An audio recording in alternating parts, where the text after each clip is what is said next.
Di tepi sungai Semuhun yang membelah hutan lebat, suasana pagi masih diselimuti kabut tipis. Embun menetes dari dedaunan, menciptakan gemericik kecil yang bersahutan dengan suara aliran air.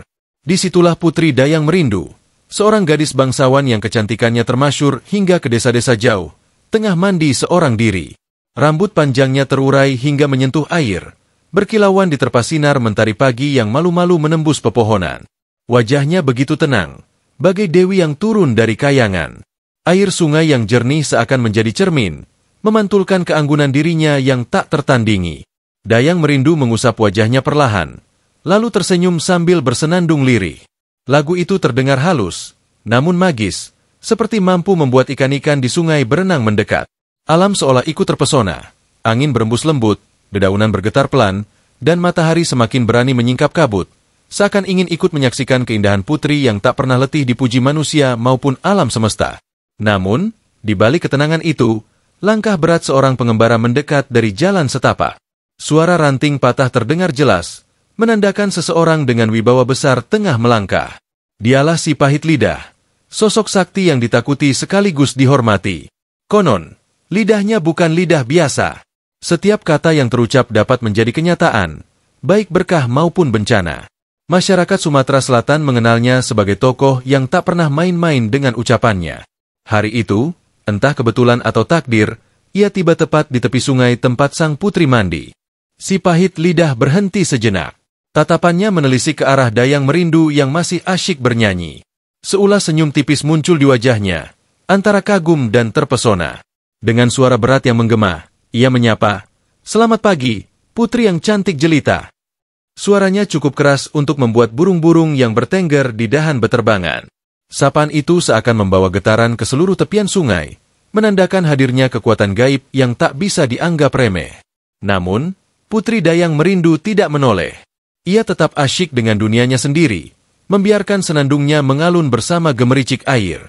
Tidak jelas apakah ia benar-benar tidak mendengar atau sengaja mengabaikan sapaan itu. Yang jelas, ia tidak memberi jawaban. Sikapnya yang tenang membuat suasana mendadak tegang. Air sungai masih mengalir, tapi di udara terasa ketidakberesan. Sebuah kesunyian yang menyimpan tanda bahaya, seolah alam menunggu reaksi dari tokoh sakti yang baru saja disia-siakan. Kesunyian itu merambat ke dalam dada si Pahit Lidah. Tatapannya yang semula penuh rasa kagum perlahan berubah menjadi kilatan marah. Lelaki sakti yang dihormati banyak orang itu tak pernah terbiasa diabaikan. Setiap kata yang keluar dari bibirnya selalu disambut hormat, bahkan dengan ketakutan. Tapi kali ini, sapaan tulusnya tak digubris, seakan suaranya hanyalah desir angin lewat. Amarah dalam dirinya mulai menggelegak, membuat wajahnya mengeras. Suasana sungai yang tadi damai kini berubah mencekam, seakan alam ikut merasakan kegelisahan seorang tokoh yang pantang diremehkan. "Apakah putri ini meremehkanku?" gumamnya dengan suara rendah namun penuh tekanan.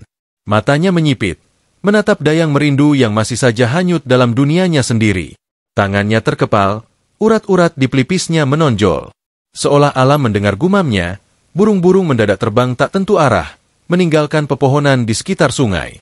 Air pun beriak lebih deras, memukul bebatuan dengan suara gemuruh yang tak biasa. Hewan-hewan kecil di semak belukar berhenti bersuara, membuat sunyi semakin menyesakan. Tanda-tanda ini bukan kebetulan, melainkan peringatan bahwa sesuatu yang besar akan segera terjadi. Tanpa menunggu lebih lama, si Pahit Lidah akhirnya mengangkat kepalanya dan berteriak. Suaranya bergemuruh, menyalak seperti guntur memecah langit. "Sombong sekali putri ini! Diamlah seperti batu!" Kutukan itu keluar dari mulutnya, lantang dan tak terbantahkan. Kata-kata itu bukan sekadar kalimat, melainkan sabda sakti yang tak bisa ditarik kembali.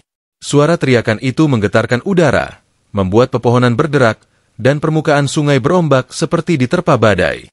Seakan seluruh alam tunduk pada keampuhan lidah seorang sakti yang tengah murka. Sekejap setelah kata-kata itu meluncur, tubuh Putri Dayang Merindu yang cantik jelita mendadak kaku. Senyumnya memudar, sorot matanya yang lembut membeku. Dalam hitungan detik, kulitnya yang halus mengeras, rambutnya yang berkilau membatu, hingga seluruh tubuhnya menjelma batu besar yang dingin dan bisu. Tak ada lagi nyanyian, tak ada lagi senandung yang menenangkan.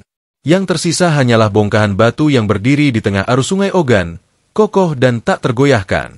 Alam pun terdiam, seakan ikut berduka menyaksikan keindahan yang abadi namun tanpa kehidupan.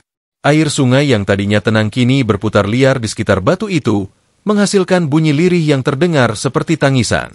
Angin berembus kencang, menimbulkan suara sendu di sela pepohonan. Seolah seluruh alam ikut menangis meratapi nasib tragis sang putri. Warga desa yang mendengar kabar itu kemudian datang berbondong-bondong, dan mereka pun terkejut melihat batu besar yang berdiri di tengah arus. Mereka percaya, itulah wujud Putri Dayang Merindu yang malang, dikutuk karena tanpa sadar mengabaikan sapaan seorang sakti yang lidahnya tak mengenal ampun. Sejak saat itu, Sungai Ogan menyimpan kisah pilu yang tak pernah hilang. Setelah meninggalkan Sungai Semuhun yang kini menyimpan batu misterius, langkah si pahit lidah mengarah ke desa tempat tinggal Putri Dayang Merindu. Ia berjalan perlahan di jalan setapak, tongkat kayunya mengetuk tanah, menimbulkan gema berat di udara yang hening. Hatinya masih panas oleh kemarahan, namun juga dipenuhi rasa penasaran. Bagaimana mungkin seorang putri yang begitu sombong tinggal di desa ini? Pikirnya. Perjalanannya diselimuti suasana ganjil, angin berhenti berembus, dan aroma tanah terasa asing seakan bumi sendiri menahan napas, menunggu apa yang akan terjadi berikutnya. Sesampainya di tepi desa, ia mendapati pemandangan yang tidak biasa. Rumah-rumah berdiri rapat, lumbung padi menjulang, dan jalan desa terbentang jelas, namun tak ada satupun orang terlihat. Tidak terdengar suara anak-anak bermain, tak ada tawa ibu-ibu menumbuk padi, bahkan ayam jantan pun tak berkokok. Desa itu hening bagai makam terbuka, hanya menyisakan bayangan panjang yang membuat bulu kuduk merinding. Si pahit lidah melangkah lebih dalam, matanya meneliti setiap sudut, mencari tanda kehidupan yang biasanya selalu terasa hangat di sebuah perkampungan. Tetapi yang ia temukan hanyalah kesepian yang menekan dada. Ia berhenti di tengah alun-alun desa, menatap sekeliling dengan tatapan tajam. Dalam keheningan itu, tawanya meletus dingin, mengalun panjang hingga memantul di dinding rumah-rumah kosong. Sepi sekali desa ini, seperti sebuah goa tanpa kehidupan, ucapnya lantang. Kata-kata itu bagai palu yang menghantam bumi, membawa getaran yang merambat ke segala arah. Ia tak bermaksud melontarkan kutukan, tapi ucapannya tak lagi bisa dikendalikan. Lidahnya memang pahit, dan setiap kalimat yang lahir darinya adalah sabda yang tak bisa ditarik kembali. Seolah menjawab gumamannya, tanah desa mulai bergetar.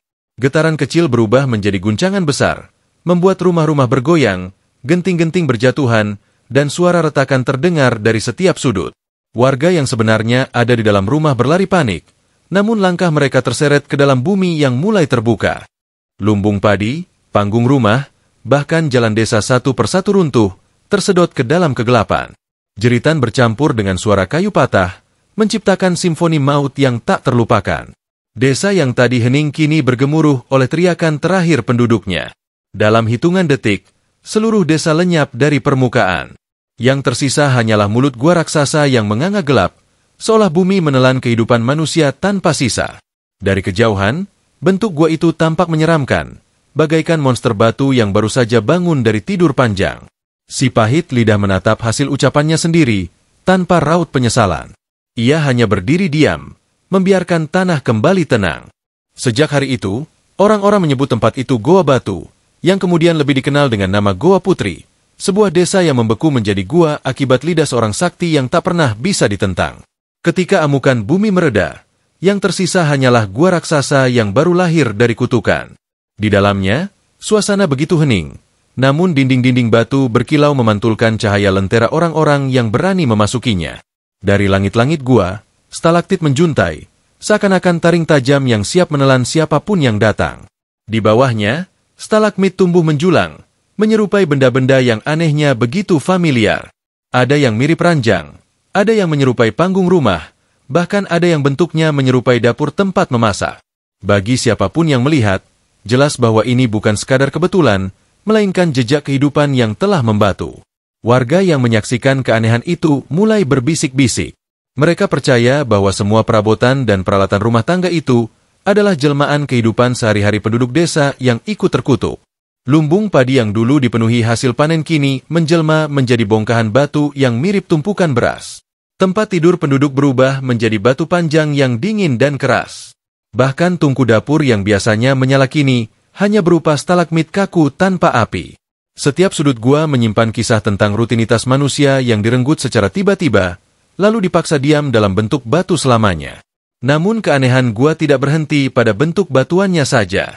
Kadang-kadang, ketika malam tiba, pengunjung mengaku mendengar bisikan lirih yang menggema di dalam kegelapan.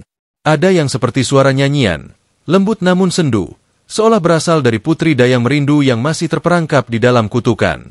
Ada pula yang mendengar suara tawa anak-anak atau derap kaki orang-orang bekerja, seakan kehidupan desa itu masih berlangsung di dimensi lain. Gema itu membuat bulu kuduk berdiri, menegaskan bahwa gua ini bukan sekadar bentukan alam, melainkan kuburan hidup bagi sebuah desa yang hilang. Sejak saat itu, gua tersebut dinamakan Goa Putri. Nama itu diambil untuk mengenang dayang merindu yang menjadi awal dari malapetaka. Goa Putri pun menjadi tempat angker yang dipenuhi aura mistis. Orang-orang datang dengan hati-hati, sebagian untuk mencari kebenaran, sebagian lain untuk sekadar membuktikan keberanian. Tapi semua sepakat, begitu memasuki gua, hawa dingin dan tatapan tak kasat mata akan menyelimuti tubuh. Seakan ada sosok yang terus mengawasi, tak pernah tidur, menjaga rahasia yang terkubur bersama kutukan si pahit lidah. Hingga kini, Goa Putri tetap berdiri di Batu Raja, menjadi saksi bisu betapa dahsyatnya kekuatan lidah yang tak terkendali. Di balik keindahan stalaktit dan stalagmitnya, selalu ada perasaan ganjil yang menyusup ke dalam hati pengunjung. Sebagian percaya, roh putri dayang merindu dan penduduk desa masih hidup di sana, menunggu saat kebebasan yang tak pernah datang. Setiap orang yang melangkah masuk ke dalamnya bukan hanya melihat batu, tetapi juga menapaki jejak kehidupan yang terhenti. Dan legenda itu terus bergaung, menjadi peringatan bahwa kata-kata bisa menjadi doa, bisa pula menjadi kutukan yang abadi.